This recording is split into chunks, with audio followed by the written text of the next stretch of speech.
Oikeamielisen kirja. 43. Joosefin veljien tuska. Ja kun Jaakobin pojat olivat myyneet veljensä Joosefin midianilaisille, heidän sydämensä löivät hänen puolestaan, ja he katuivat tekoaan, ja he etsivät häntä tuodakseen hänet takaisin. Mutta eivät pystyneet löytämään häntä. Ja Ruuben palasi kaivolle, johon Joosef oli asetettu, nostaakseen hänet pois ja palauttamaan hänet isänsä tykö. Ja Ruuben seisoi kuopan äärellä, eikä kuullut sanaakaan, ja hän huusi, Joosef, Joosef. Eikä kukaan vastannut tai päästänyt sanaakaan. Ja Ruuben sanoi, Joosef on kuollut pelosta, tai joku käärme on aiheuttanut hänen kuolemansa. Ja Ruuben laskeutui vesisäiliöön ja etsi Joosefia, mutta ei löytänyt häntä kuopasta. Ja hän tuli alas, ja hän tuli taas ulos. Ja Ruuben repi vaatteensa ja hän sanoi, lapsi ei ole täällä. Ja kuinka minä sovitan isälleni hänestä, jos hän on kuollut? Ja hän meni veljiensä luokse ja löysi heidät suremassa Joosefin vuoksi.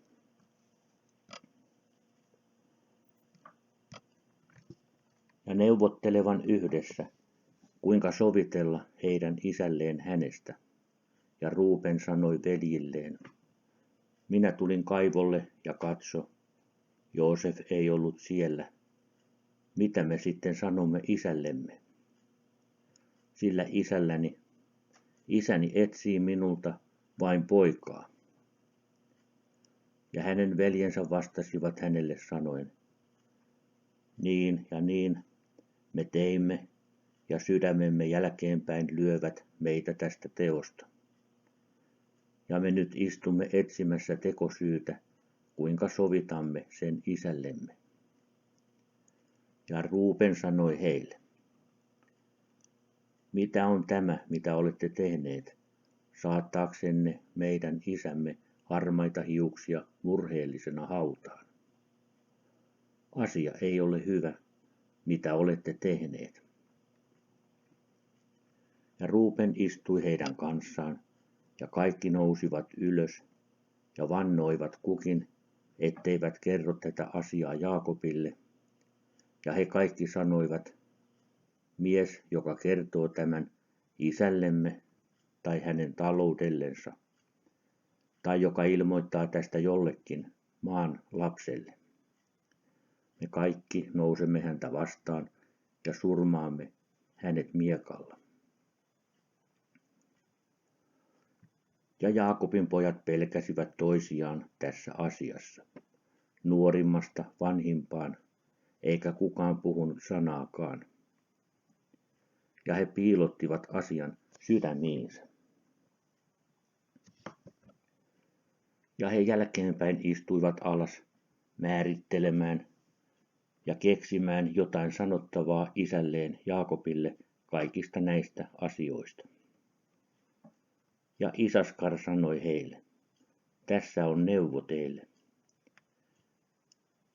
Jos se vaikuttaa hyvältä teidän silmissänne, toteuttakaa tämä asia.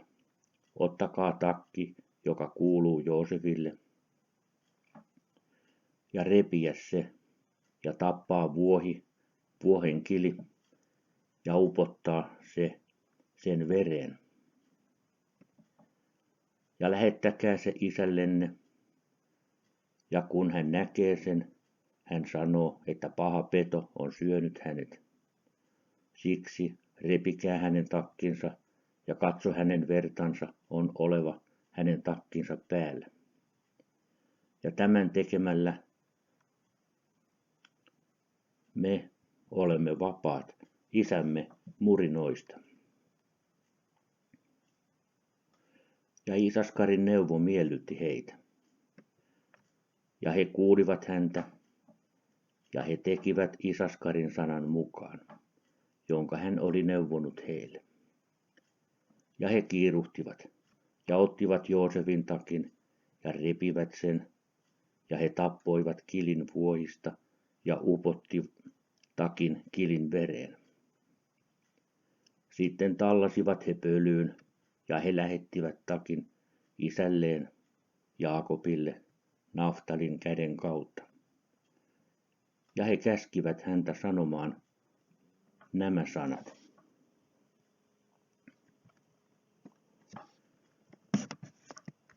Me olimme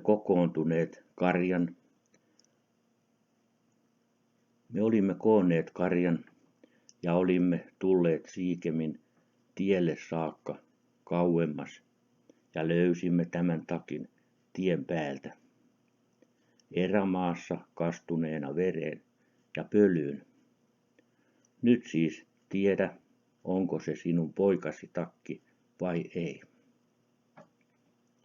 Ja Naftali meni ja tuli isänsä luo ja antoi takin hänelle.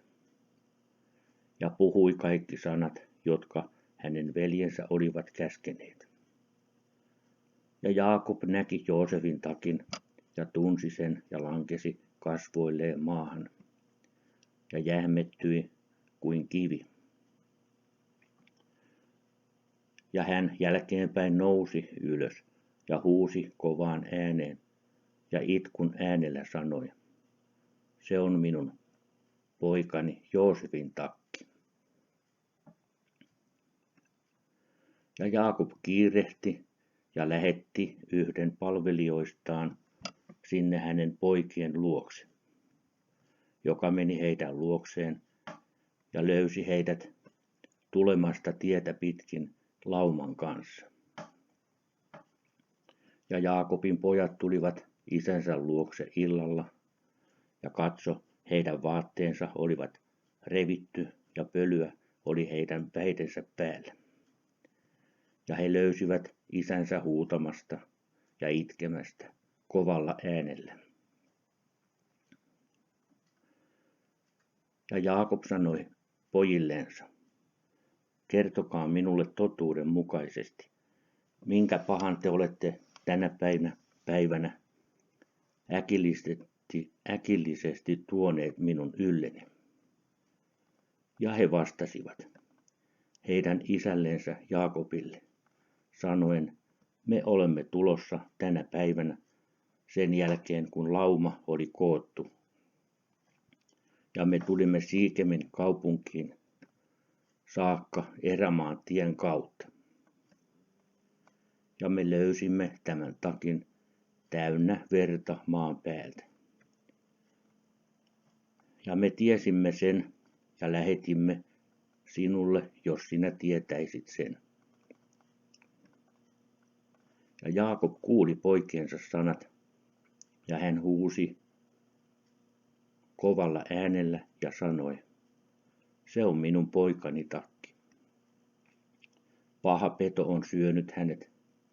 Joosef on revitty palasiksi, sillä minä lähetin hänet tänä päivänä nähdäkseni, oliko kaikki hyvin teidän kanssanne, ja oliko hyvin laumojen kanssa, ja tuodakseni minulle taas sanan teiltä. Ja hän meni niin kuin minä käskin häntä, ja näin on tapahtunut hänelle tänä päivänä, kun luulin poikani olevan teidän kanssanne.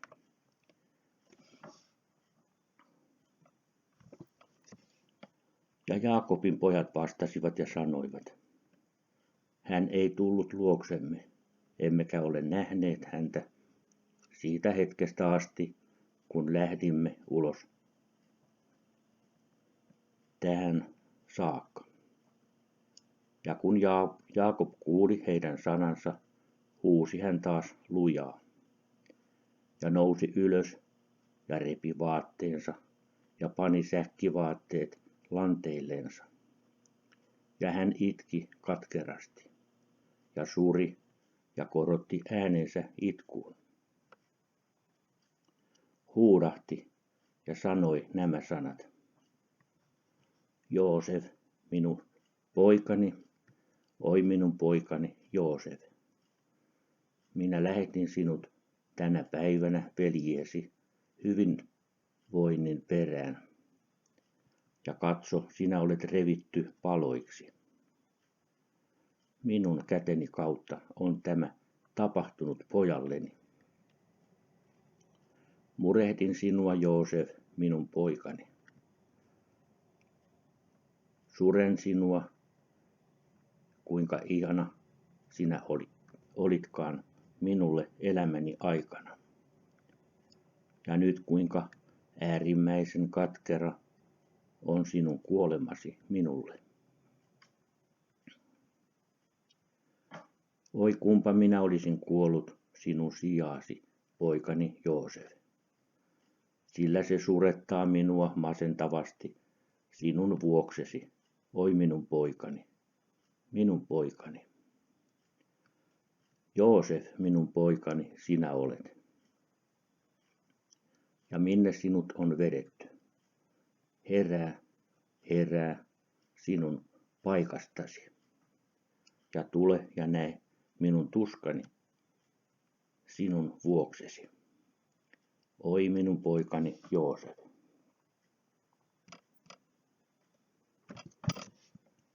Tule nyt ja laske kyyneleet, jotka pursuavat silmistäni alas poskiani, ja vie ne ylös Herran eteen, jotta hänen vihansa kääntyisi pois minusta. Oi Joosef, minun poikani, kuinka sinä kaaduitkaan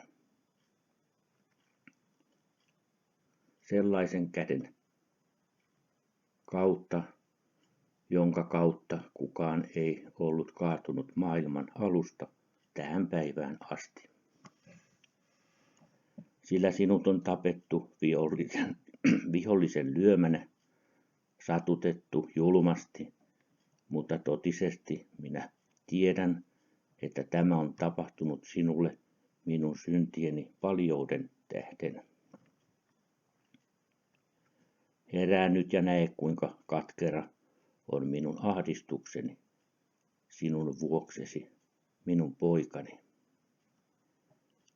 Vaikka en muodostanut sinua, enkä muotoillut sinua, enkä antanut sinulle henkeä ja sielua.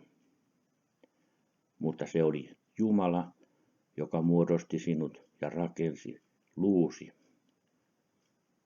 ja peitti ne lihalla. Ja hengitti siihen raimiisi elämän hengen. Ja sitten hän antoi sinut minulle. Nyt totisesti Jumala, joka antoi sinut minulle, hän on ottanut sinut pois minulta. Ja sellainen on sitten sinulle tapahtunut. Ja Jaakob jatkoi puhumista näiden kaltaisilla sanoilla Joosefista. Ja hän itki katkerasti. Hän kaatui maahan ja vaikeni. Ja kaikki Jaakobin pojat näkivät isänsä ahdingon. He katuivat, mitä olivat tehneet, ja he myös itkivät katkerasti. Ja Juuda nousi ylös ja nosti isänsä pään maasta ja asetti sen syliinsä, ja hän pyyhki isänsä kyyneleet hänen poskistaan.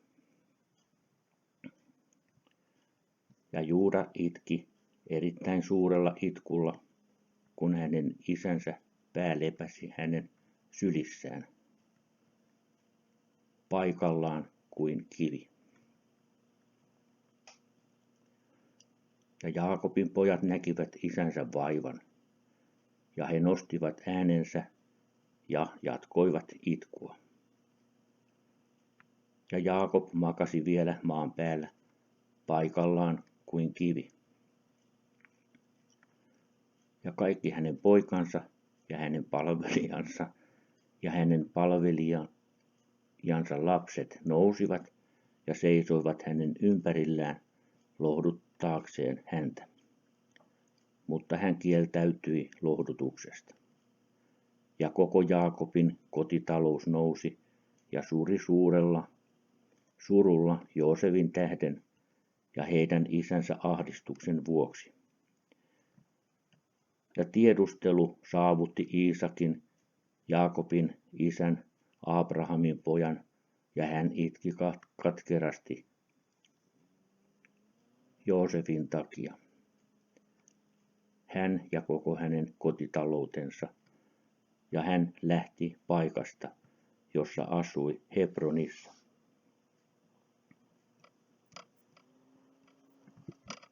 Ja hänen miehensä, hänen kanssaan, hän lohdutti poikaansa Jaakobia, mutta hän kieltäytyi lohdutuksesta.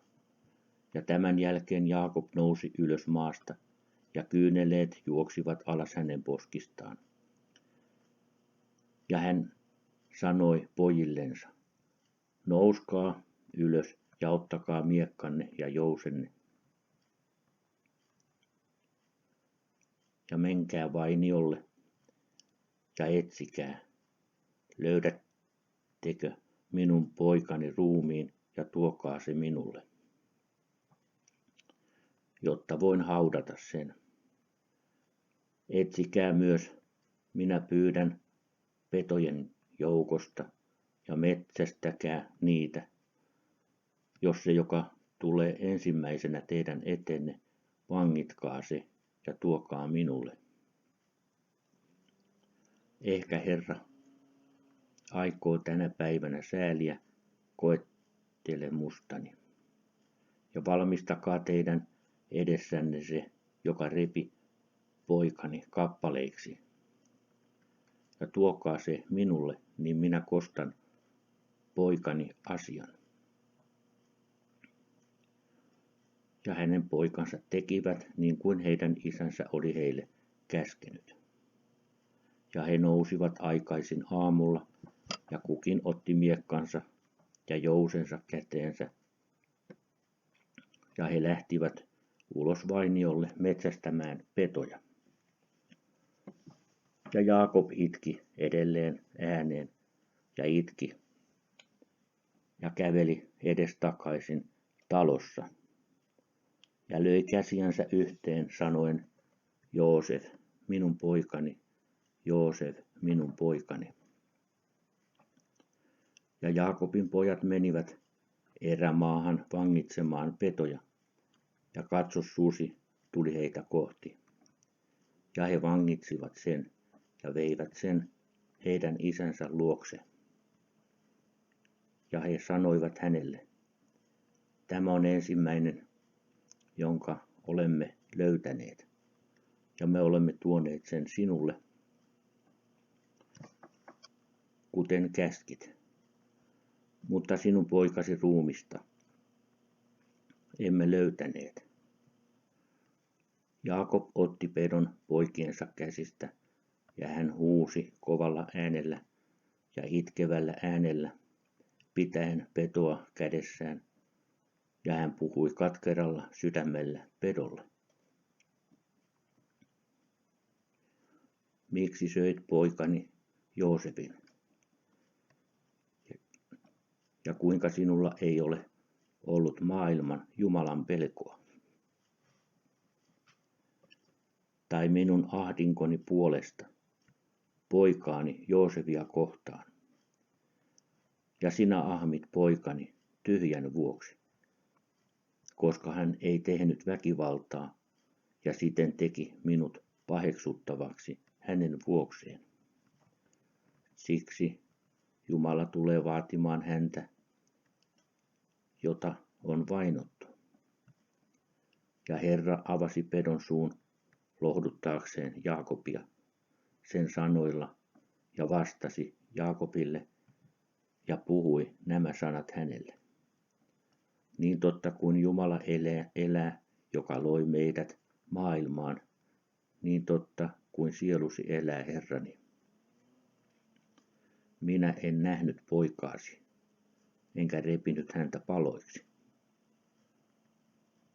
mutta minä tulin myös kaukaisesta maasta etsimään poikaani, joka lähti luotani tänä päivänä, enkä tiedä, onko hän elävänä vai kuollut. Ja minä tulin tänä päivänä vainiolle etsimään poikaani, ja sinun poikasi löysivät minut, ja vangitsivat minut, ja kasvattivat suruani, ja olen tänä päivänä saatettu sinun eteesi, ja minä olen nyt puhunut kaikki sanani sinulle. Ja nyt siksi, oi ihmisen poika, minä olen sinun käsissäsi, ja tee minulle tänä päivänä niin kuin vaikuttaa hyvältä sinun silmissäsi. Mutta Jumalan antaman elämän kautta, joka loi minut, minä en nähnyt poikaasi, enkä myös repinyt häntä kappaleiksi. Eikä ole ihmisen liha päätynyt suuhuni kaikkina elämäni päivinä. Ja kun Jaakob kuuli pedon sanat, hän hämmästyi suuresti ja lähetti pedon kädestään, ja se meni tiehensä. Ja Jaakob itki edelleen ääneen ja itki Joosefia päivä päivältä. Ja hän suri poikaansa lukuisina päivinä.